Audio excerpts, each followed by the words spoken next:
we also recognize, though, that for too many of our black women who have not only just survived violence, but have found ways to thrive and find themselves in leadership position, government has not done enough to provide real protection for women, and more specifically, black women. This is not only unacceptable, it's why, along with Alderwoman Taylor and Alderwoman Coleman and the Black Caucus, we sponsored a resolution to create a task force to really begin to dig in deeper of how the city of Chicago can show up to provide true protection for black women and black girls. And, it's why I've, had my chief of staff at a luncheon for women to speak to 400 attendees about the stats and the discovery that you were able to uncover, through your work, while also making sure that we're doubling our efforts to provide support for black women and survivors of violence.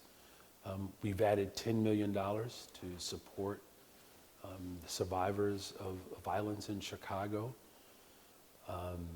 working in partnership with community-based organizations and developers. We're going to build a 64-unit affordable housing complex for victims of violence. And look, that doesn't mean that that's enough, right? We still have a lot more work to do. But to your point, not only have I seen the coverage, this is a moment where we actually can take the information that you've been able to uncover and put forth policy and true investments to address it, because that is my responsibility as a husband, as a father, as a son, as the mayor of the city of Chicago, to protect our black women and our black girls.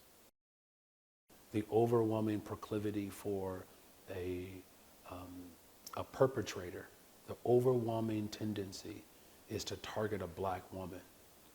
And that's not only real, but that speaks to deeper societal elements in our city and in our country that we have not addressed. The fact that black women and their pain is often ignored. And we've seen this play out in our health disparities, right? And there's great stories of black women expressing their pain and their doctors don't believe them. There's stories where black girls have expressed that they have been abused or victimized and someone doesn't believe them. Young girls who have been victimized and society makes it seem like it's their fault that they were victimized. And black women who've grown up in homes and watched their mother or their aunt experience abuse, and they carry that rage, they carry that pain, they carry that frustration.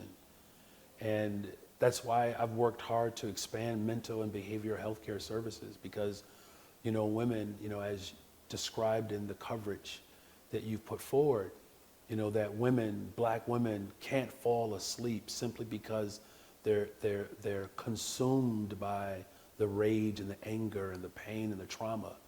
These are the emotions that I'm working to address. These are the traumas that I'm working to address. But most importantly, the work that we're doing to provide affordable homes, to educate people, to provide financial support for survivors of violence, that we have to work hard to make sure that black women, black girls are not the target. But it has to also reflect not just the people who are most impacted, it also has to reflect where the support ultimately needs to come from. And that's within our own communities. And so our professionals have to be culturally competent and have full awareness of the dynamics in which we will address in this task force, which our ultimate objective is to create better, stronger, safer communities for black women and girls. And if I can take it one step further, to create a city that actually sees black women and girls. If there's one thing that I want the people of Chicago to know, about why I am hyper-focused on this issue. I want black women and black girls to know in this city that there is somewhere for them to go to get help.